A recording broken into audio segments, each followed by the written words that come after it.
Assalamu alaikum. This is Red Prep, and we bring to you everything to do with Manchester United, the good, the bad, and the ugly, in our build up to our next Premier League fixture against Burnley. Manchester United and Eric Ten Hag bring the troops to Turf Moor in order to regain some confidence and rebuild their Premier League campaign.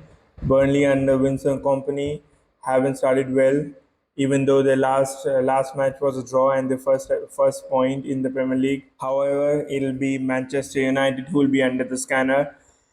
They haven't started well away from home even this season. Last season was torrid, and they've continued their poor away form even in this season. With upcoming home fixtures after this match, they will be hoping to rebuild their campaign and start picking up points in order to claim their top four spot again this season. Saturday will be a day of reckoning at Turf Moor. Both the managers are at the precipice, and whoever comes out the victor with all 3 points would breathe a heavy sigh of relief. If you look at overall head-to-head count, then Manchester United have had quite a good record against Burnley, but they have had a couple of famous upsets.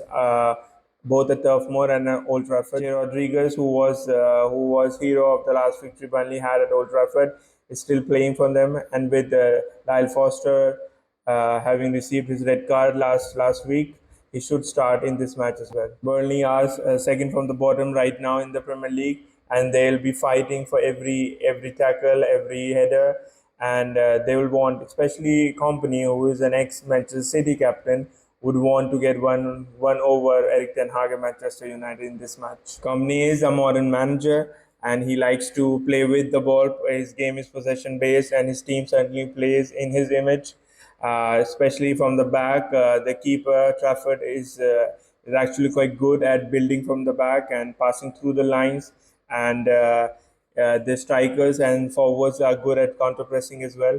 In all of their last three fixtures, they have been able to score and have created chances. So they are dangerous when it comes to Manchester United defense and midfield, who have been leaking goals in the last month or so. Fortunately for Manchester United, their top scorer, Lyle Foster, who has 2 goals, will be suspended in this match. The greatest threat is expected to be Koleosho from the left hand side, and Goodmanson may play on from the right wing, so he's also dangerous with balls in the box.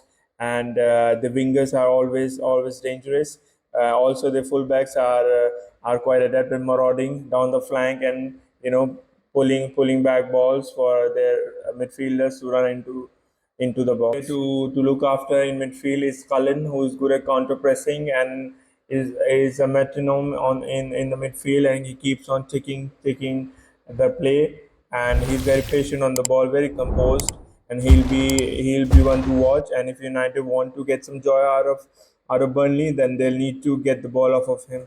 Coming to Burnley's formation, they usually play 4-4-2 with two striker, but since Lyle Foster won't be there, we might see Rodriguez pulling up top and Amdoni, playing in the number 10 position.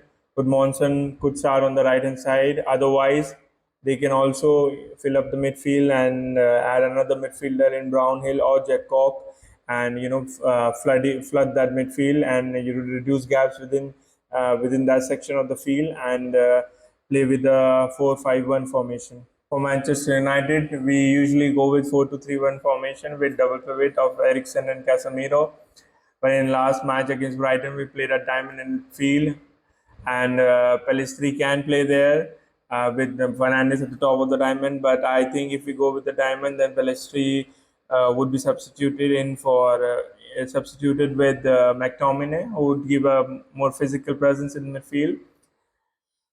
Also, what we can do and what we saw against Bayern Munich, the Eriksen drops deep between the two central defenders, and he can play as the deep line playmaker. But I see if Amrabat is fit, then I can see him start.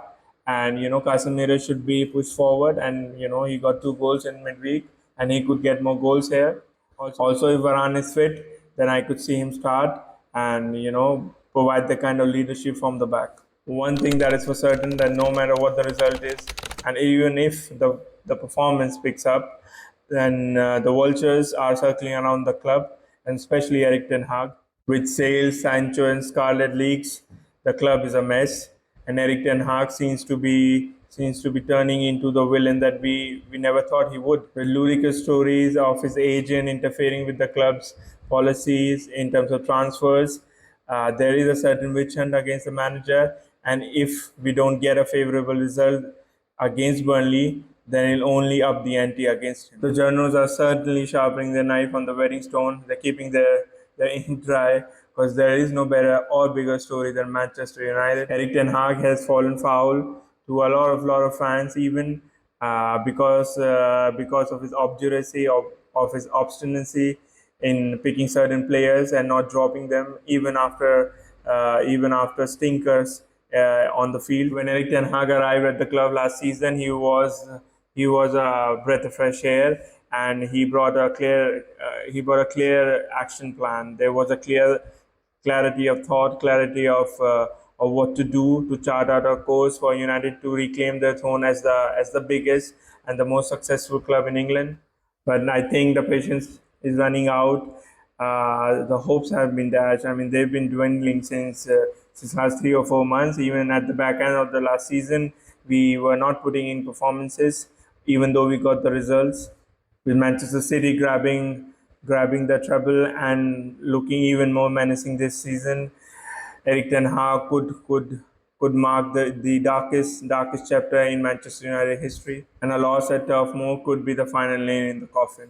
There are fresh leaks out of the dressing room. Scott McTominay and Harry Maguire allegedly are kicking up a fuss about their playing time. Sancho's story isn't going anywhere. He refused to apologize, which is entitled to, but he's not. He's still training individually, and a whole thing is a circus. Eric Ten Hag is the ringmaster of this circus, and he has to grab and take control of the reins again. Eric Ten Hag is a great tactician, and he needs to come up with something to show us something, a promise to regain and reflourish some green shoots of recovery and redemption.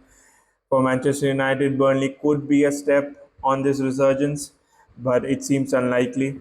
For me, all the pressure is on Manchester United, and I think these players have shown on a lot of occasions that they buckle under the pressure.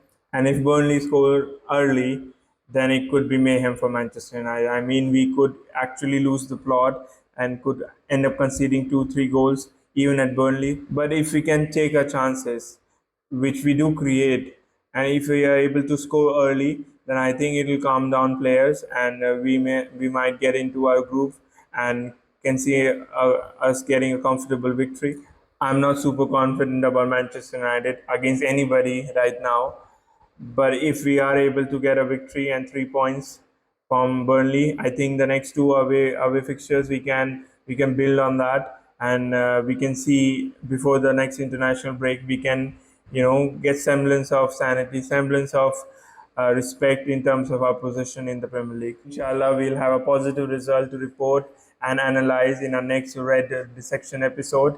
Please join us for that. Jazakallah khair for everybody who has subscribed, commented, and shared our videos. We'll be back with our next Red Dissection episode on Monday, inshallah. So until then, take care of yourself, do your prayers, do all the good deeds, and pray for us.